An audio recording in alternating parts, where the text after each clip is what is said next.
Já estamos recebendo aqui ó, o nosso grande Henrique Pisolato, né?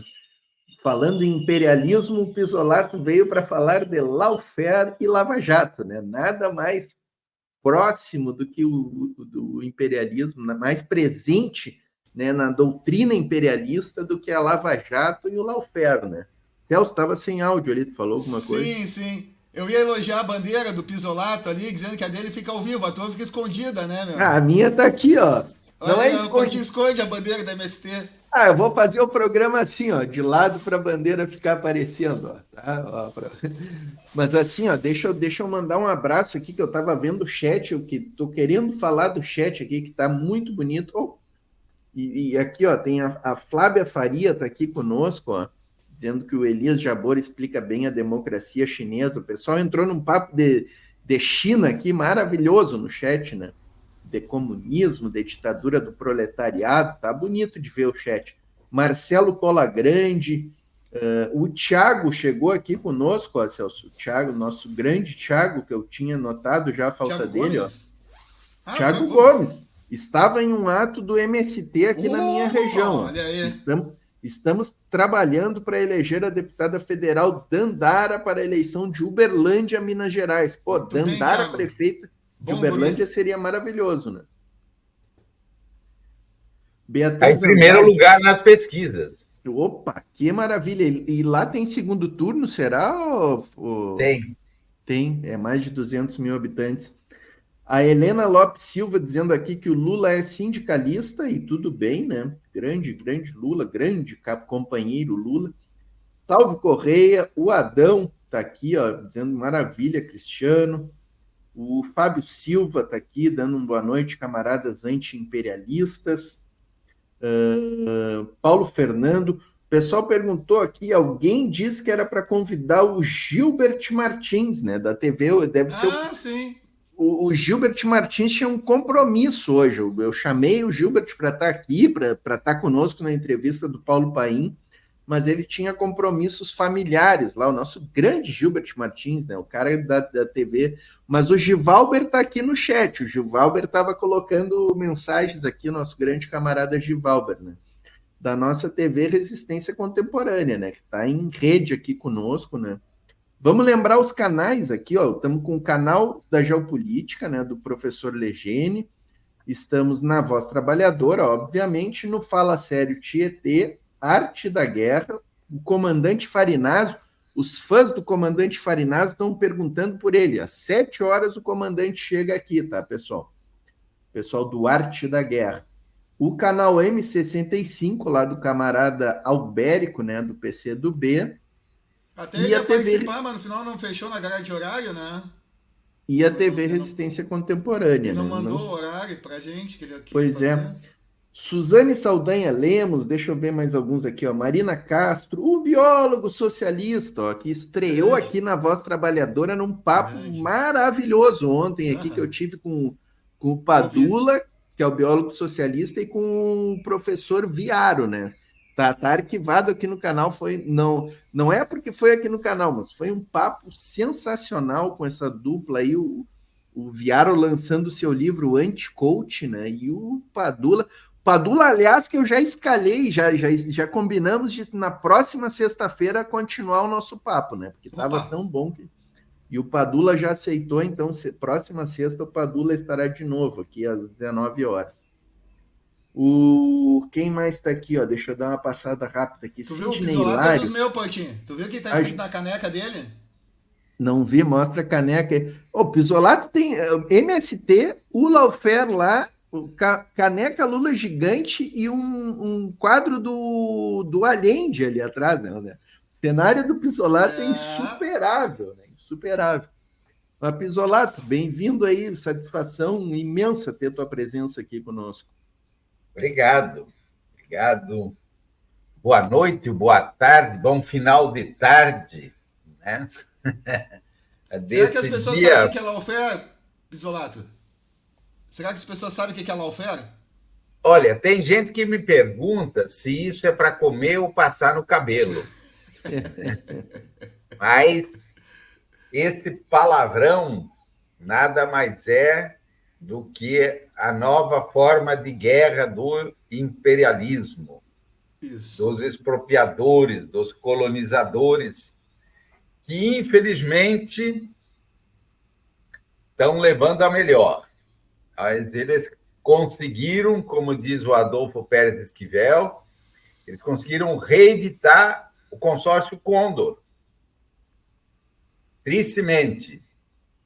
Agora, não mais com baioneta, fuzil e general, e com a Escola das Américas, né, do Panamá, mas com canetas, togas e alguns caps policiais, e substituíram a Escola do Panamá, que treinava os Pinochet, os Médici, os Gualtieri, os Videla e tantos que a história não deve mais lembrá-los, né? Tantos sanguinários, ditadores, torturadores. Agora eles estão fazendo com o Projeto Pontes, que eles vão vão mudando de...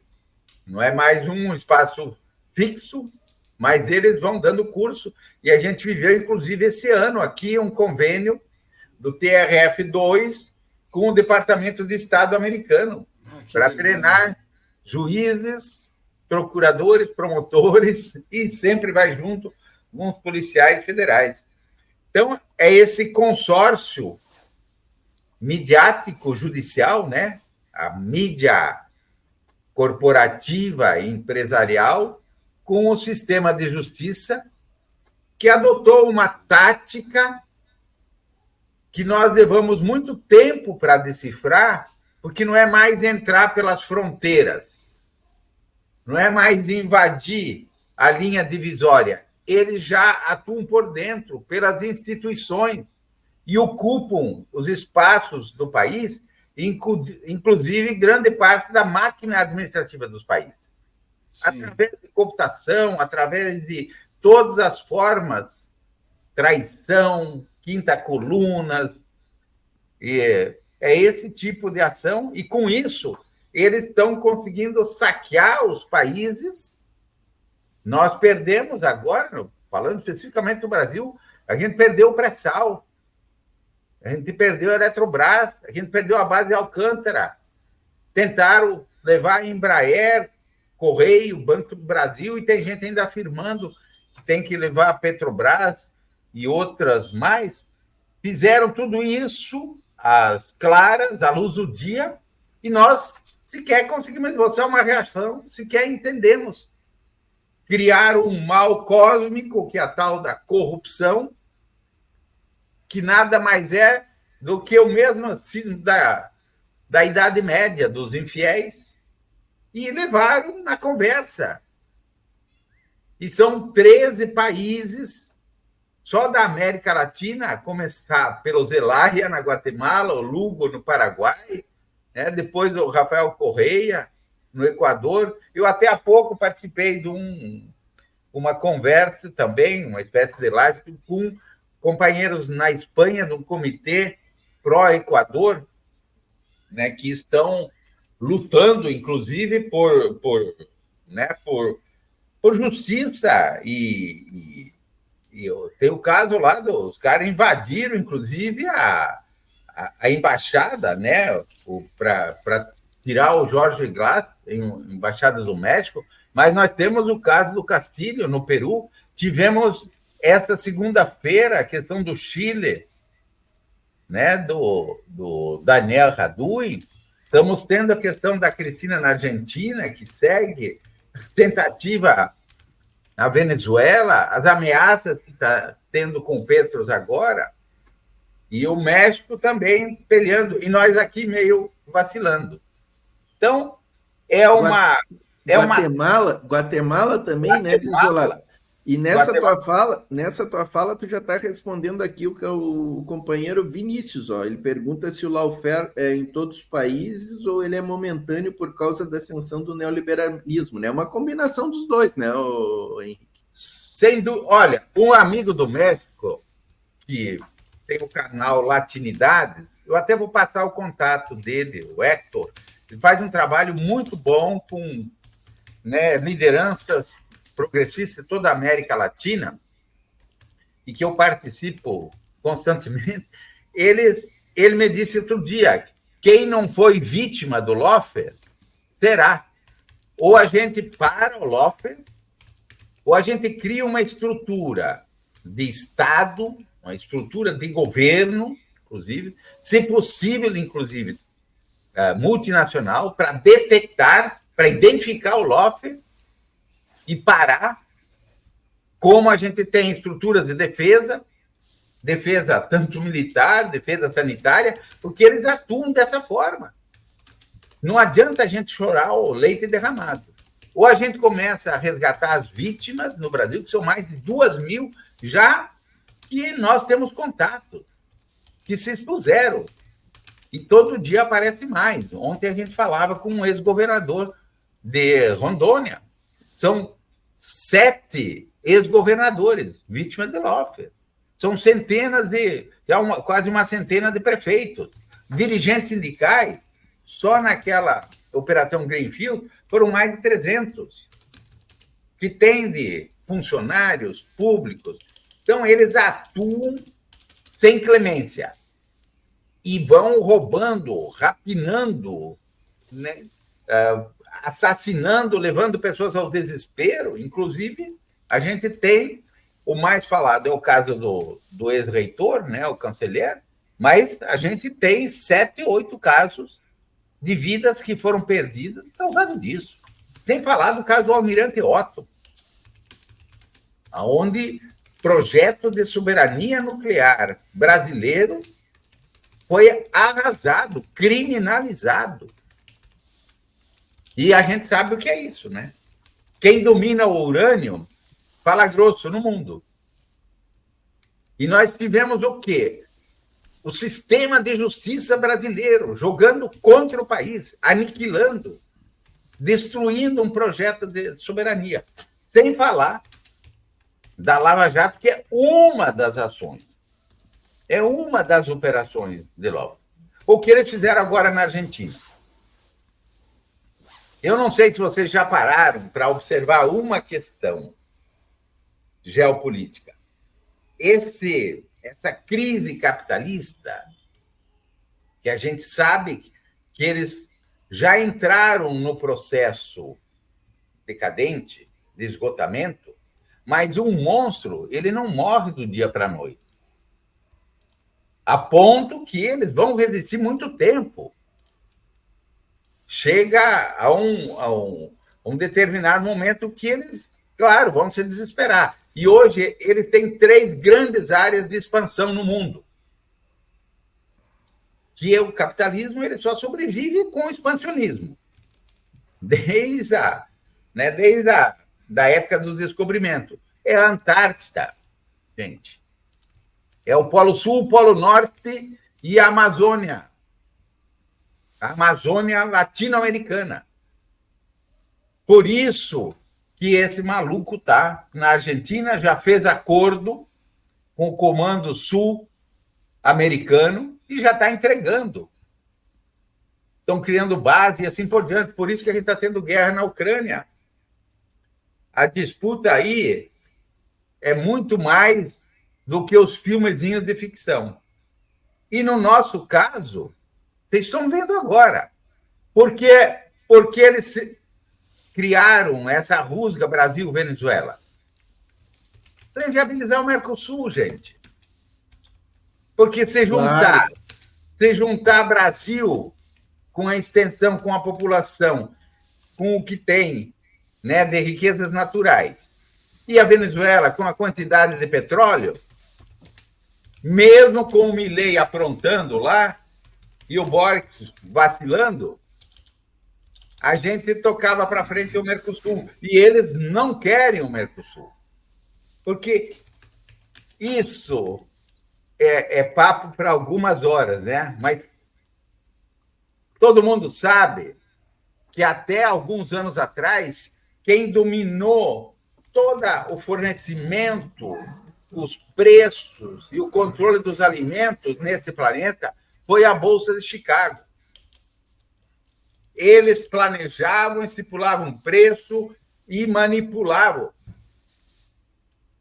Até que os chineses decidiram entrar nessa parada, e a gente viveu um pouco isso, quando o pessoal falava commodities, o que os chineses fizeram?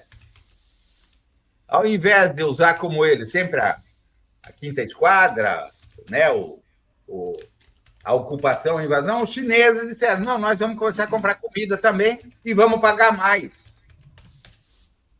Vamos pagar mais do que a Bolsa de Chicago está pagando. Não é porque o chinês é bonzinho, é porque ele sabia que se pagasse mais, o povo ia ter mais dinheiro para comprar os produtos deles, pela quantidade de produção deles. Fizeram, de uma forma meio arranjada, o que os ingleses fizeram com a questão da escravidão. Na época, impuseram o fim da escravidão. E entraram nessa parada e eles estão aumentando o déficit público e estão entrando para rasgar. E nós estamos os mais próximos aqui. Eles não aceitam, em hipótese alguma, que a gente tenha autonomia, que a gente tenha modelos de desenvolvimento que não sejam submissos a ele. E principalmente... A gente não pode crescer, né, professor? A gente não pode crescer, né? É que não é interesse que a gente cresça, né, professor? Não é só que cresça. O que eles não querem é que a gente tenha autoestima. Ah, sim, tudo. É isso. Eles não aceitam a vontade popular. Eles não gostam. Não só não gostam, eles não aceitam. Eles tramam dia e noite a soberania popular para eles. É claro, é a grande ameaça. E por isso que eles foram 13 países que eles golpearam com baixíssimo custo, com um monte de quinta colunas de traidores que caíram nessa lorota e nos tomaram dos direitos trabalhistas, poucos que a gente tinha, a perspectiva de uma aposentadoria. Isso sem falar dos empregos, de tudo, da miséria, da disseminação do ódio. Das mortes, né, Pesolato? Pandemia e 700 mil mortes, a gente pode também botar na conta da senhora Lava Jato, né? Tudo. A Lava Jato, ela é uma operação. Mas foram 70. Pisolato, tu sabe, na Guatemala, tu sabe como é que é o nome da operação da Lava Jato guatemalteca? Não faço ideia. Operação Semija, que é o nome do partido do Arévalo, que é o presidente progressista da Guatemala, né? Seria como se aqui no Brasil fosse Operação Partido dos Trabalhadores, né? Já no nome da operação, tu criminaliza o partido do presidente, né? É impressionante. Né? Eles tentaram isso. Mas o importante que a gente entenda é que eles não tiveram audácia e preferiram camuflar a operação, mas pegaram todos os dirigentes e fazem um trabalho diuturno de satanização dessas pessoas e de inviabilizá-los. Porque, além de expô-lo e criar todo aquele espetáculo, eles estão passando uma mensagem para os desinformados e para os que não gostam também de se informar, de dizer, olha, esquerda, sindicalista, é tudo farinha do mesmo saco. E, ao mesmo tempo, eles pegam, quando eu falei de mais de 300 lideranças sindicais, só na Operação Greenfield, o que é que eles fazem? Além daquele espetáculo dantesco, né, da algema, prisão, Sim, eles bloqueiam os bens, eles tiram a aposentadoria, eles invadem as casas, eles atingem os familiares, envolvem os familiares. Eu vi quando eles não conseguiam mais pegar, condenaram a minha esposa. Tiram os bens dele. E aí, o que acontece com as famílias? Elas se desesperam. Alguns se desesperam a ponto de tirar a própria vida. Outros ficam doentes, querem sumir do mundo, não se recuperam mais. E qual é o ato contínuo disso? Ninguém mais quer ser dirigente sindical. Ninguém mais quer ser líder estudantil. Ninguém quer mais atuar nos partidos de esquerda. Por quê? Primeiro, porque ele olha o alto risco que isso significa. Segundo, porque a família toda vem por cima e pressiona. Não te meta nisso. Olha o que está acontecendo. Você não pode fazer isso, você vai prejudicar todos nós. Eu ouvi e recebi a visita aqui de uma liderança estudantil, ex-presidente da Federação de Estudantes de Direito, e dizia, eu vou ter que abandonar, minha família não aceita mais. Querem que eu termine o curso, me forme, porque eles têm medo que, além de me atingir, embora eu seja jovem, atinja meu pai, minha irmã, todo mundo. E eles atuam dessa maneira. Aquela Operação Calvário, olha, todo mundo acha que foi o Ricardo Coutinho. O Ricardo Coutinho foi um, foram mais de 40. O irmão dele, a Márcia Lucena, os que estavam próximos. E aquelas famosas decisões, incomunicável, bloqueia os bens.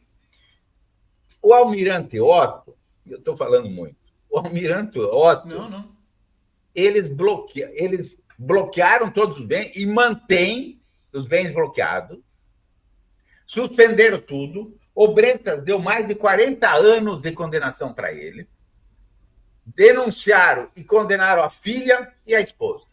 Ele tentou tirar a vida 2 vezes. Até hoje, ele vive da caridade dos amigos.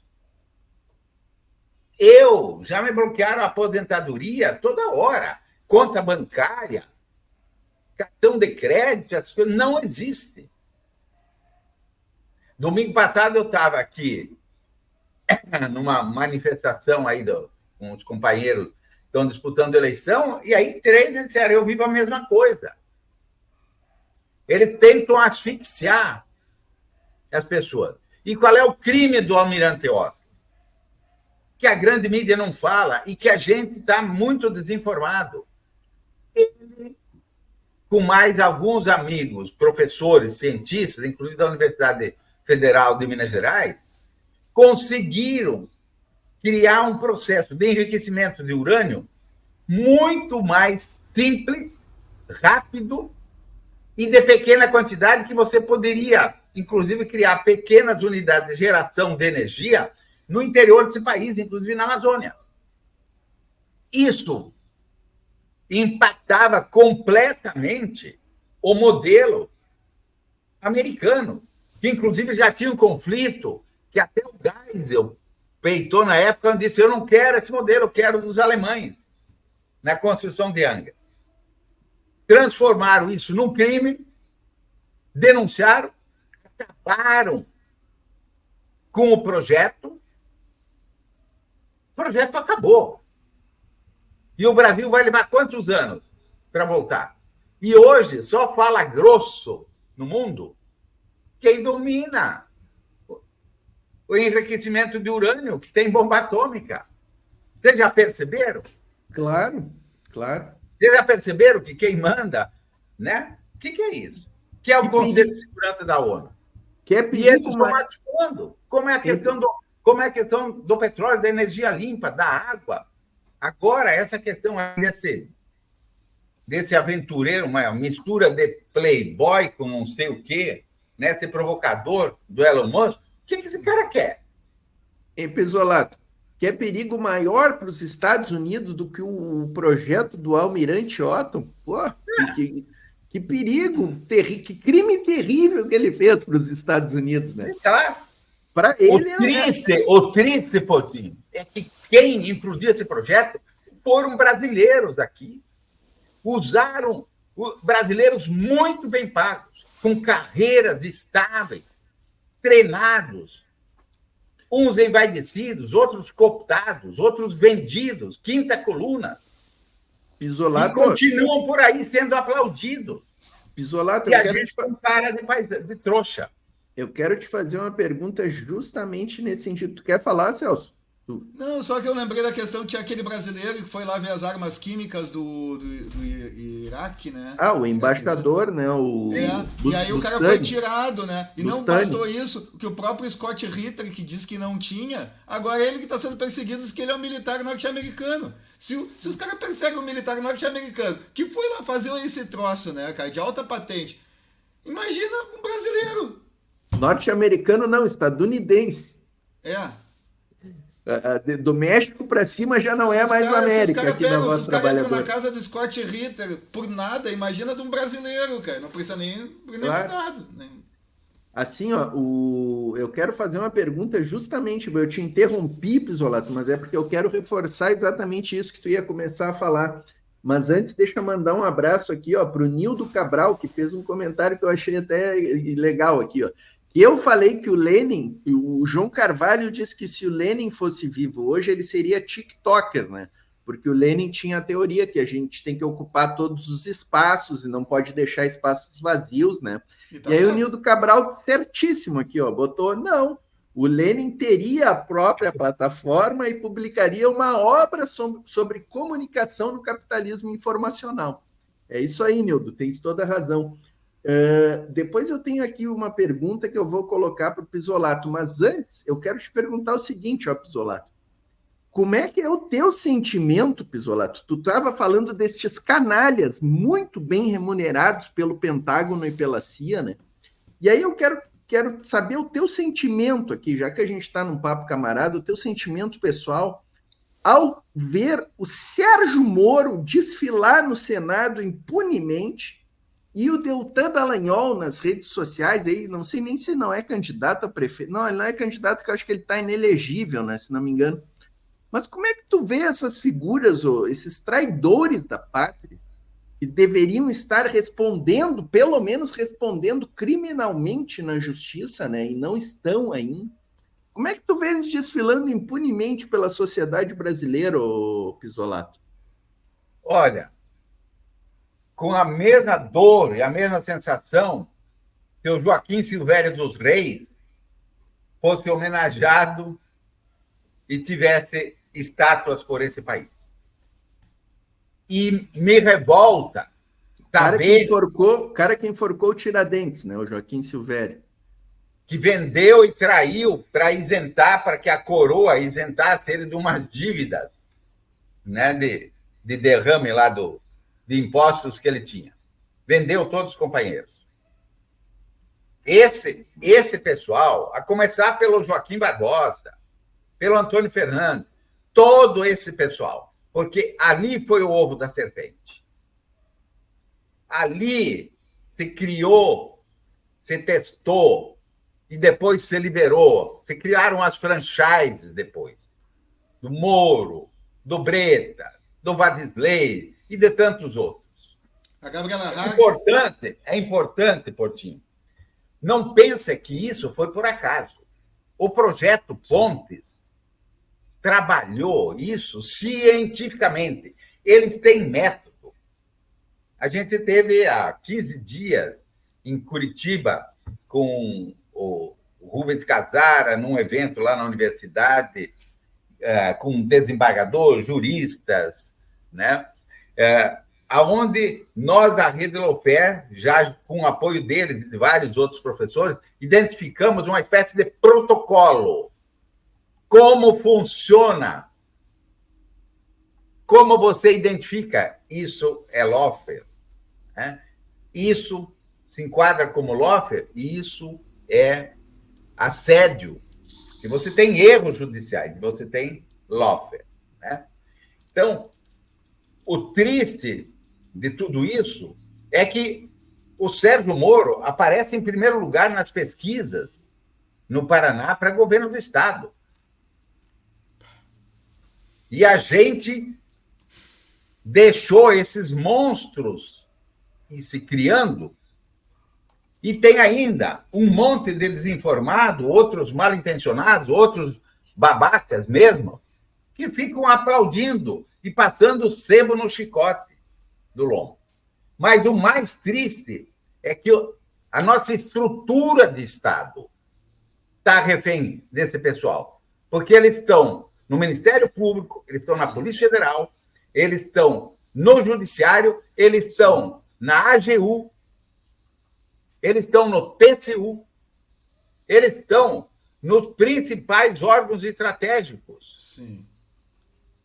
Eles estão por dentro das máquinas, das estatais. Eles se infiltraram por tudo. Eles já ocuparam o espaço. Por isso que quando veio aquele discurso, não vai ter golpe, o golpe já tinha sido dado.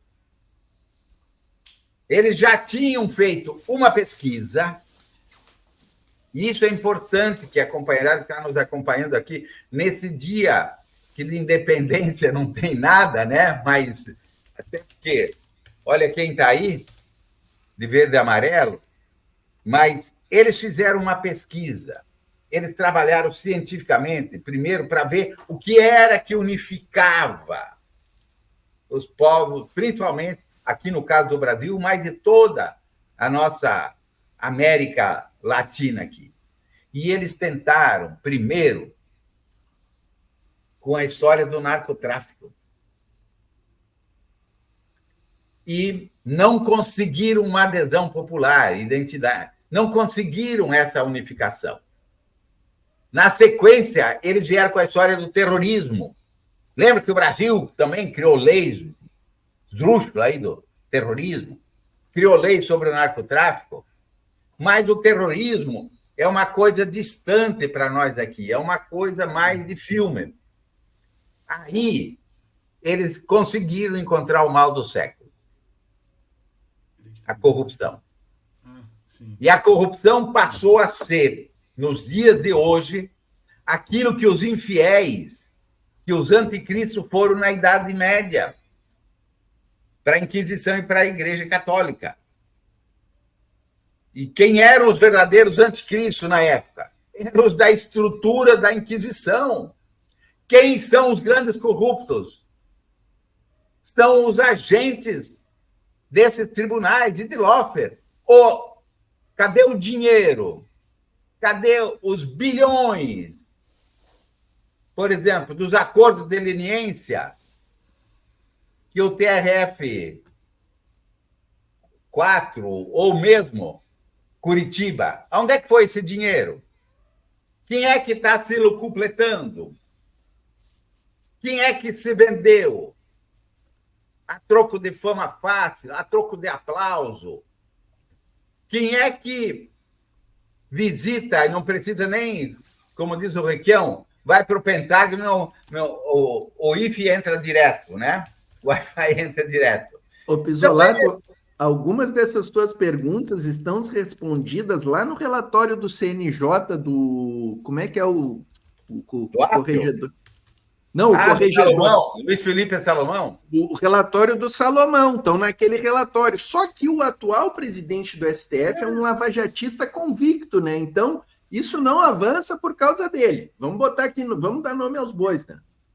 E assim, ó, Pisolato, tem duas perguntas conjugadas aqui muito interessantes. Daqui a 10 minutos chega aí o nosso comandante Farinaz. Vamos botar essas perguntas aqui para ti. O Emerson Ribeiro tá deixando várias mensagens no chat muito boas, tá, Emerson? E a tua pergunta é interessante. Ele pergunta aqui, ó. Queria que o Pisolato tentasse explicar como o governo vai lidar com esse jogo sujo.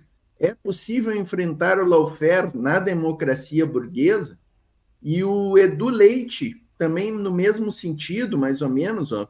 O que estamos fazendo de prático para reaver a base de Alcântara, Eletrobras, derrubar o PPI, voltar com o conteúdo nacional da Petrobras? O que falta para uma guinada, né? Os dois estão mais ou menos nesse sentido, né? O que a gente está fazendo para enfrentar esse lawfare, né? É possível enfrentar ele dentro da... Ele falou democracia burguesa, o Pisolato, mas aqui no canal a gente está abandonando esse tema. Nós estamos falando de ditadura burguesa. Então, vamos começar pela última do Edu. Infelizmente, a nível de governo, toda retomada da Petrobras, da Eletrobras, base de Alcântara, fortalecimento das empresas públicas e estatais, por enquanto, está na gaveta. Está todo mundo fazendo cara de paisagem.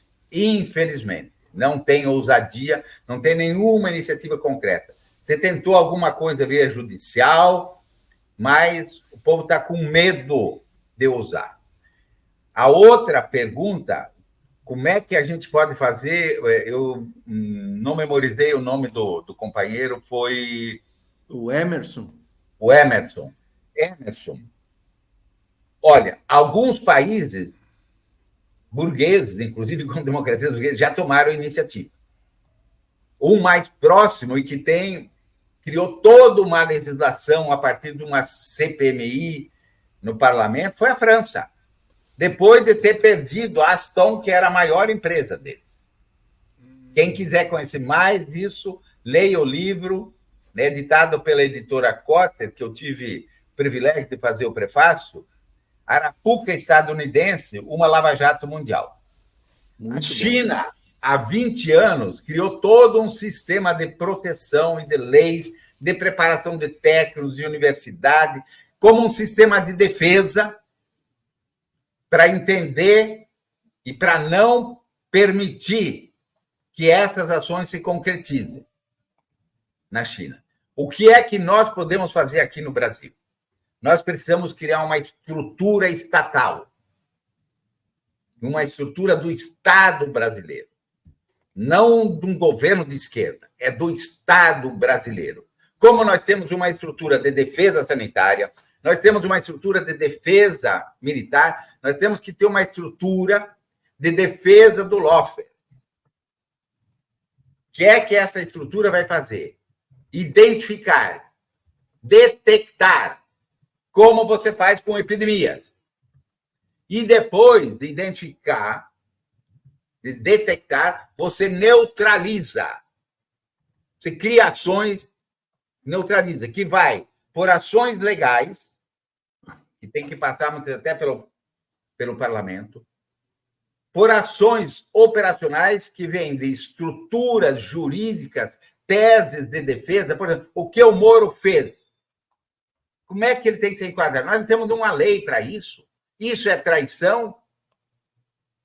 Isso é prevaricação? Qual é como é que nós vamos enquadrar isso? Quem vão ser os advogados? Quem vão ser os escritórios que vão fazer isso? Quais vão ser? O parlamento tem que ter uma comissão permanente para estudar e detectar. O Ministério da Justiça tem que ter uma secretaria. O Itamaraty tem que ter uma secretaria, uma subsecretaria, porque isso não acontece só no Brasil, acontece no Paraguai, acontece na Bolívia, acontece no Equador, acontece na Argentina, está acontecendo no Peru. A gente não pode... Então, tem que se antecipar. E aí, tem duas questões fundamentais. Resgatar as vítimas. E, para isso, a gente tem que criar um grupo, isso pode vir até por decreto presidencial, talvez vinculado ao Ministério da Justiça, que analise todos esses processos. E, desde que esse processo preencha esses requisitos, a denúncia é frívola, não corresponde à realidade, não foram respeitadas as instâncias, o juízo não era o juízo natural, a condenação não tem sustentação, anula tudo. E vamos tentar resgatar essas milhares e centenas de vítimas. Porque não adianta depois a gente fazer monumento e homenagear os órfãos e as viúvas. Então, isso é urgente. Tem centenas e centenas de funcionários públicos. Olha o que fizeram com os funcionários do BNDES. Olha os professores que estavam junto com o canceler. Olha o que fizeram nas universidades. Olha o que fizeram nos fundos de pensão. Olha o que fizeram em alguns ministérios. Só no Ministério do Meio Ambiente, olha o que tem de PAD, processos administrativos internos. Porque os funcionários tentaram fiscalizar conforme as normas e as leis. E vocês viram o que acontecia, os carteiraços, as ameaças e processo administrativo. Olha as perseguições políticas. Muitos funcionários estão amedrontados e acuados, foram denunciados porque postaram numa rede um Lula livre. Estão respondendo o processo. E ninguém está fazendo essa limpa, ninguém está resgatando esse povo. Vocês sabem que um padre interrompe a vida, ameaça, tem custos judiciais, tudo isso. Então, tem que resgatar essas pessoas, é urgente, até para dar uma demonstração que nós não abandonamos feridos e travar esses verdugos que atuam contra o país, destruindo vidas das pessoas. E o quarto ponto, fundamental, é punir esses agentes. Eles não podem estar por aí. Não podem aparecer nas pesquisas ainda como heróis. Porque, senão, companheiro, nós vamos, mais uma vez, enforcar o Tiradentes e fazer estátua para o Joaquim Silvério do Rei. Vamos ser o país dos Calabar. É isso. E isso, nos patrocinadores, não acontece. Pelo contrário. Olha o que eles fizeram com a Assange. Olha o que eles continuam fazendo. Olha como eles atuam. Então, Perfeito. é seríssimo. Isso era para ontem. E o governo tem que sair dessa inércia, porque, senão, aquilo que me disse o amigo do México, quem ainda não foi vítima vai ser. E não é só uma vítima porque apareceu pela televisão. Os mais de 460 mil metalúrgicos que perderam emprego na indústria naval aqui no Rio são vítimas do LOF. Os trabalhadores que perderam a aposentadoria são vítimas do LOF. Os trabalhadores que hoje têm que se submeter a essa regra escravocrata de trabalho em aplicativo são vítimas do LOF. As empresas que quebraram, o saque que você fez, o valor do nosso pré-sal que foi entregue, foi roubado. Quando é que nós vamos dimensionar isso e dizer, aqui, ó, vocês entregaram isso daqui, que era do Brasil, do povo brasileiro, entregaram. O Temer, na época, deu uma isenção de 32 anos para as petroleiras que vieram aqui financiar o golpe, pagar coquetéis para o STF, deu uma isenção que é 2 vezes da economia que o Marinho tanto propagava, que ia ser a tal da reforma da Previdência, que nada mais era do que um confisco do futuro dos trabalhadores. Esse pessoal tem que acertar a conta. Esses torturadores, o lawfare tem que ser enquadrado como crime de tortura. Porque é uma tortura que destrói dia e noite. E tortura, eu digo até no documentário, que, aliás, Silvio Tender está acabando o documentário. Eu vou, inclusive, passar o link, Portinho. Se você quiser já divulgar, alguns canais já começaram a divulgar. Vai ter ainda alguns retoques, mas já pode divulgar. Crime de tortura é imprescritível e inafiançável. Ou a gente passa a ter autoestima, ou nós vamos ficar o resto dos anos e vamos deixar para as próximas gerações essa terra arrasada em mão de ladrões, saqueadores, grileiros, assassinos, colonizadores, que há 500 anos fazem isso, não só com o Brasil, com toda a nossa América aqui. Tem que dar um basta. Perfeito. A Janete está perguntando aqui, ó, tu até já meio que respondeu aí na tua fala agora, se existe vontade política, né, para acabar com essas perseguições, né? Infelizmente, pelo que eu estou vendo, tá difícil, né, o Pisolato. Não é uma questão só política, né, Portinho? Tipo a festa da cueca, que eu queria perguntar pro Pisolato. E a festa da cueca, como é que funciona? Pois é. Nós TRF4 aqui. Infelizmente, funciona na extorsão, no achaque. Por isso, o Obrador, e agora, né, a nova presidente do México, já anunciaram como grande projeto a reforma do judiciário no México. A Cláudia vai assumir como o grande projeto deles. Por quê? Eles dizem bem claro, é a única estrutura que não muda desde a época da colônia. É o feudo. É o feudo. E se a gente pega o TRF4 aí, olha os nomes. Parece marqueses, parece condes. É tudo entre eles. E olha a favor de quem eles jogam e contra quem. Olha os megabof que eles fazem, né, em Nova York. Pisolato, o Renato Freitas tem um termo que eu achei muito adequado para essa cúpula do judiciário aí, a nobreza do judiciário, a nobreza do serviço público, né? E sobre a reforma do judiciário do México, tu já deve ter visto, né, Pisolato, que assim que anunciado, quem levantou a voz contra, né? Claro, além do corporativismo do judiciário mexicano, as grandes oligarquias mexicanas e quem? Adivinhem quem? Adivinhem quem? Só tem uma chance. Celso, uma chance. Estados Unidos?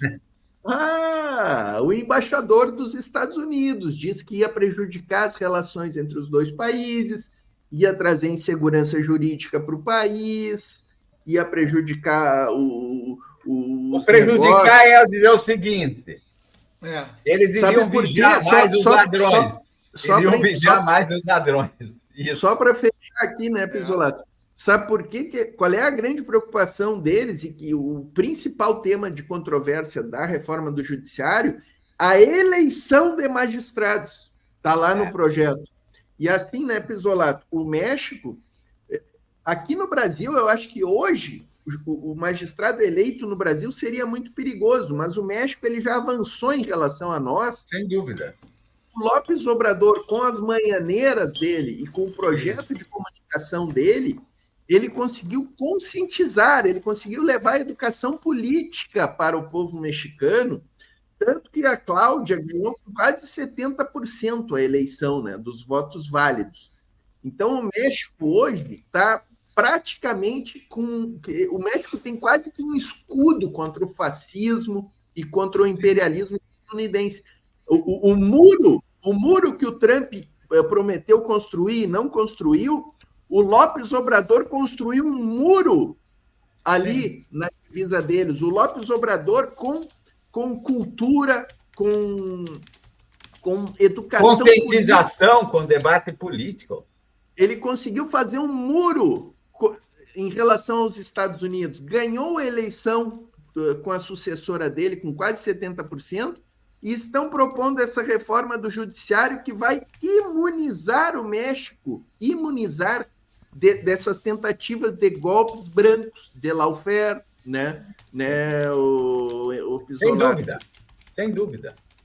E vai começar a tirar o sono aqui dos quinta coluna, que está cheio por aí, está cheio de quinta coluna. O Pisolato, tu sabe que eu tenho utilizado muito esse exemplo do México, porque sempre que a gente fala em Cuba e Venezuela, que são dois grandes exemplos para nós, mas o pessoal já vem, Cuba, Venezuela, daqui uns dias o pessoal vai começar a nos mandar para o México, não vão mais nos mandar para Cuba. Eu vou. Eu vou também. Tinham me convidado para ir para a posse, os amigos lá, sabe que lá tem um Partido dos Trabalhadores. Porque chegaram assim... a me convidar para a posse da Cláudia, mas questões aí, os caras me tomaram tudo, né? Penhoraram meu apartamento, tomam a minha aposentadoria, não tenho cartão de crédito, nada. Tentam asfixiar, foram por cima da minha esposa. Então, essa semana, leiloaram o apartamento dela. Eles arrumam qualquer coisa, eles querem te enfiar a goela abaixo. São verdugos, fascistas. Então, isso deixa a gente dizer, como é que eu vou para o México? Eles vão criando dificuldade. Você imagina o Ricardo Coutinho, o que fizeram com ele? Ele teve que mudar para Brasília, Cortaram a aposentadoria dele, ele passou um período como babá, cuidando, a mulher ia trabalhar para sustentar a família, governador da Paraíba, 2 mandatos, prefeito de João Pessoa, por 2 mandatos também, ou até mais, deputado estadual. A mulher trabalhava para sustentar a família e ele cuidava do neném em casa. Olha o que fizeram com o Agnello. Todos. É impressionante. É arrasador. Eles sofisticaram o que os generais faziam. Com baixo custo, com um monte de trouxa aderindo, moralista, esse pessoal, né, que gosta de julgar, de condenar, que compensa todas as frustrações pessoais, né, arrumando culpado. E veja que a gente não aprende. Sabe, uma das coisas que me frustra é quando eu começo a conversar com os companheiros e digo, vocês lembram que em 64 a gente estava costurando uma parceria, o Jango estava na China e o golpe foi dado aqui para derrubar o Jango, para evitar essa parceria Brasil e China. Chegaram a colocar a 5ª Esquadra no Mediterrâneo. Já pensou se essa parceria tivesse dado certo? Onde é que nós estaríamos hoje? Se a gente não tivesse... Né? Eu tenho um amigo até que mora aí no Rio Grande do Sul que disse, olha, se a gente tivesse resistido, eles teriam invadido o Brasil. E o Jango, para evitar, recuou porque o desequilíbrio de força era muito grande. Provavelmente tem razão, mas vocês viram. Olha, perdemos quantos anos? Chegando na área aqui, nosso tudo bom, gente? Robinson Farinazzi. Tudo bom, comandante? Tinha esquecido de enviar o link. Como é que vocês estão? Pontinho não tinha enviado o link, comandante? Não tinha, mas eu estava acertando o computador aqui. Tá tranquilo aí. Tá comandante, tranquilo. Como é que vocês estão? Comandante Farinazzi. Comandante Farinazzi, que está afiadíssimo em Lava Jato, já é um cara super afiado, mas essa semana conversou com o Luiz Nassif, né, que escreveu um belo livro sobre esse tema aí, né? Eu assisti ontem à noite, comandante, uma bela conversa com o Luiz Nassif. Ele deu uma aula de história, né, gente? Ele deu uma aula, né, de história, de conhecimento do Brasil. Falei para ele, Nassif, quando acabou, eu falei, a gente tem que trazer outras vezes, porque eu não consegui tirar tudo dele. Você não vai tirar tudo que o Nassif sabe de uma live só, né, gente? É difícil. O Nassif é uma sumidade. E a nossa coordenadora, uma das nossas coordenadoras, teve, inclusive, com ele na UNB no lançamento do livro lá em Brasília. Mas a gente precisa te levar no Arte da Guerra para falar do lawfare. A gente queria fazer uma live da Lava Jato, a gente já falou sobre isso, né, comandante? A gente queria juntar vocês aqui, fazer uma quinta-feira. Nós temos hoje, viu, comandante? Nós temos hoje uma equipe e graças a Deus e o esforço e o patriotismo, a gente está conseguindo cada vez mais adesão de advogados, intelectuais, professores, militantes. E gente, inclusive, hoje, eu estava à tarde com uma deputada do Equador e outra da Comunidade de Madrid, falando exatamente sobre isso, o medo que eles têm, porque eles estão atuando. Eles estão com medo que aconteça na Espanha o que aconteceu em Portugal, que nos 50 anos de comemoração, né, da Revolução dos Cravos, um promotor de justiça conseguiu colocar o Salazar de volta, o salazarismo de volta no poder. Porque quem ganhou a eleição em Portugal, e isso quem diz não sou eu, é o Zé Sócrates, ex-primeiro-ministro de Portugal, que participa da nossa rede Lawfare Nunca Mais. Ele diz que quem ganhou a eleição em Portugal foi o Ministério Público. Os caras fizeram uma denúncia, criaram o maior constrangimento. O Antônio Gomes se sentiu inabilitado, pediu demissão, e depois que ele tinha pedido demissão, renunciado e chamado comissões, o promotor vem a público e diz, me enganei, desculpa, era um homônimo. Vocês acompanharam isso.